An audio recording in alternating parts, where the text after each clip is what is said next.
Praise the Lord. ஆண்டவரும் அருமை இரட்சகருமாகிய இயேசு கிறிஸ்துவின் நாமத்தில் நான் உங்களை வாழ்த்துகிறேன். மறுபடியுமாக கர்த்தருடைய பரிசுத்தம் உள்ள சன்னிதானத்திலிருந்து கர்த்தருடைய பரிசுத்தமான வார்த்தைகள் மூலமாய் உங்களை சந்திப்பது மிகுந்த மகிழ்ச்சி. இந்த வாரம் முழுவதும் நாம் தொடர்ந்து தியானித்து கொண்டு வருகிற வார்த்தை கர்த்தர் சொன்ன என் ஜனம் எனக்கு செவி கொடுத்து இஸ்ரவேல் என் வழிகளில் நடந்தால் நலமாயிருக்கும். சரியா? கர்த்தர் மிகுந்த வேதனையோடு என்று அவர் வேதனைப்பட்டார். சரியா? அடுத்தது ஒரு சொன்ன வார்த்தை எப்படி? குயவன் களிமண்ணுக்கு சமானமாக எண்ணப்படலாமா? நீங்கள் எவ்வளவு மாறுபாடு உள்ளவர்கள் என்று கர்த்தர் சொன்னார். அடுத்தது நம்ம நேற்று பார்த்தோம், என் தலை தண்ணீரும் என் கண்கள் கண்ணீருற்றுமானால் நலமா இருக்கும்.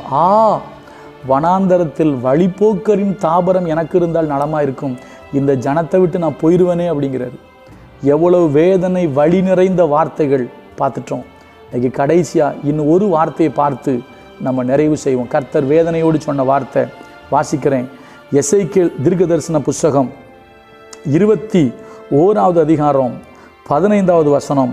அவர்களுடைய இருதயம் கரைந்து அவர்களுடைய இடையூறுகள் திரளாகும்படி பட்டயத்தின் கூர்மையை அவர்களுடைய எல்லா வாசல்களுக்கும் நேரிட கட்டளையிடுவேன். எப்படி?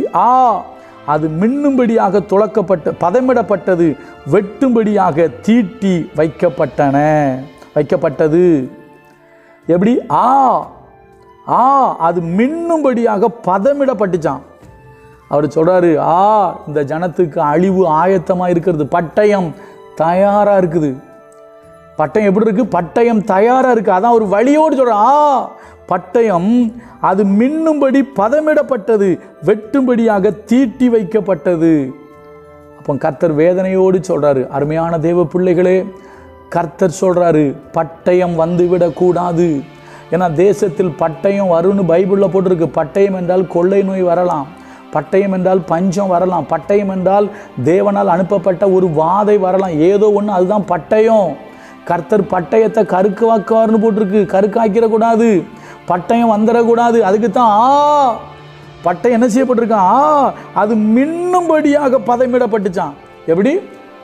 தீட்டி வச்சுருக்கு, பல இருக்கு. யோசிச்சு பாருங்க. சங்கீதத்தில் போட்டிருக்கோம், அவர் நாள்தோறும் பாவியின் மேல் சினம் கொள்ளுகிற தேவன். அவன் மனம் திரும்பாவிட்டால் பட்டயத்தை கருக்காக்குவாரான், தீட்டுவாரான். இங்கே பிறகு பதமிட்டு இருக்கான். பதமிடணும் தெரியுமா? சின்ன பையனாக இருக்கும்போது நாங்கள் பம்பரத்துக்கு ஒரு இது பண்ணுவோம். பம்பரம் விளையாடும்போது என்ன பண்ணுவோம் தெரியுமா? கொல்லப்பட்ட ஆசார்கிட்ட கொடுத்து, அப்போல்லாம் ₹1.50 தான். அந்த ₹1.50 எங்களுக்கு கிடைக்காது. அப்போ அது வேற கதை. அதை கொண்டு போய் கொடுத்து ஒரு ஆணியை இது பண்ணி அவர் நல்லா அடித்து பதம் வச்சு கொடுப்பாரு. அந்த பதத்தை வச்சு கொடுத்தாருன்னு வச்சுக்கோங்களேன், நாங்கள் போய் பம்பரம் விளையாடும்போது அடுத்தவன் பம்பரத்தை கிழிச்சிருவோம். சரியா? பதம் பண்ணுவோம், நல்லா ஷார்ப்பாக்கி வச்சுருப்போம். இப்போ பைபிள் சொல்லுது, பட்டயம் பதமிடப்பட்டிருக்கு. சரிங்களா? அடுத்த வார்த்தை தீட்டி வைக்கப்பட்டிருக்கு. அது வெட்டும்படி தீட்டி வைக்கப்பட்டிருக்கு. அதனால தான் கர்த்தர் வேதனையோடு அந்த வார்த்தையை சொல்றாரு, அது மின்னும்படி பதமிடப்பட்டிருக்கு. நீங்களும் நானும் பட்டயத்துக்கு இரையாகி விடக்கூடாது. ஏசியா 1 அதிகாரத்தில் போட்டிருக்கு, நீங்கள் மனம் பொருந்தி செவி கொடுத்தால் தேசத்தின் நன்மையை புசிப்பீர்கள், மாட்டோம் என்று எதிர்த்து நிற்பீர்களே ஆகில் பட்டயத்துக்கு இரையாவீர்கள். கர்த்தரின் வாய் இதை சொல்லிற்று. ஏசாயா 1:19-20. நீங்கள் மனம் பொருந்தி செவி கொடுத்தால் தேசத்தின் நன்மையை புசிப்பீர்கள், மாட்டோம் என்று எதிர்த்து நிற்பீர்கள் ஆகில் பட்டயத்துக்கு இரையாவீர்கள். கர்த்தரின் வாய் இதை சொல்லிற்று. ஐயோ, பட்டயம் என்னை பிள்ளைகள் அற்றவள் ஆக்கிட்டே அப்படின்னு சொல்லி பைபிளில் போட்டிருக்கு. நம்ம வாழ்க்கையில் பட்டயம் வரக்கூடாதுங்க. நம்ம வாழ்க்கையில் நன்மை வரட்டும். கர்த்தர் வேதனையோடு சொல்றாரு, மின்னும்படி துளக்கப்பட்டிருக்குது, பதமிடப்பட்டிருக்குதான் பட்டயம். தயவு செஞ்சு ஏதாவது தவறுகள் இருந்தால் ஆண்டவர்கிட்ட அறிக்கையிட்டு மனம் திரும்புங்க. குறைகளை ஒத்துக்கொண்டு கர்த்தர்கிட்ட மனம் திரும்பி கர்த்தருடைய பிள்ளைகளா, நேர்மையா, நீதியா, உண்மையா, பரிசுத்தமாக வாழுங்க. உபதேச குழப்பம் பண்ணாதீங்க, ஆண்டவருக்கு துரோகம் பண்ணாதீங்க, உங்கள் உண்மையை விட்டு மாறாதீங்க. கர்த்தருக்கு உண்மையாக நேர்மையாக வாழுங்க. அப்படி வாழ்ந்தீங்கன்னா நீங்கள் பட்டயத்துக்கு இரை ஆவது இல்லை. நீங்கள் என்ன செய்ய மாட்டீங்க? பட்டயத்துக்கு இரை ஆக மாட்டீங்க. சரியா? நான் ஒரு சம்பவம் சொல்லி முடிக்கிறேன். இஸ்ரவேல் ஜனங்கள் சொல்லுவாங்க தெரியுமா? என்ன தெரியுமா சொல்லுவாங்க? நாங்கள் ஐயோ எங்கள் பிள்ளைகள்லாம் அந்த வனாந்தரத்தில் செத்து போயிடுவாங்க, அவங்க பட்டயத்துக்கு இரையாவாங்கன்னு சொல்லும்போது கர்த்தர் சொல்லுவார், நீங்கள் சொன்ன அந்த பிள்ளைகள் பட்டயத்துக்கு இரையாக மாட்டாங்க.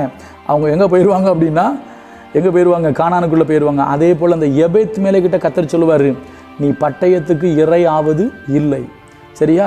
நீ மரணத்துக்கு என்ன பண்ணுவ? தப்பிடுவா, நீ என்னை நம்பினபடினால் அப்படிம்பாரு. கர்த்தரை நம்புங்க, நீங்கள் பட்டயத்துக்கு என்ன செய்ய மாட்டீங்க?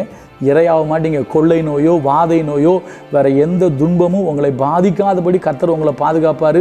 ஆனால் கர்த்தருக்கு உண்மையாக இருங்க, நேர்மையாக இருங்க, பரிசுத்தமாக இருங்க, ஆண்டவருக்கு பிரியமான காரியங்களை செய்யுங்க. கர்த்தர் நல்லவர், அவர் கிருபை நம்மில் என்றும் உள்ளது. அடுத்த வாரத்துக்கு கர்த்தர் நமக்கு என்ன சொல்கிறாரோ அதை தியானிப்போம். God bless you.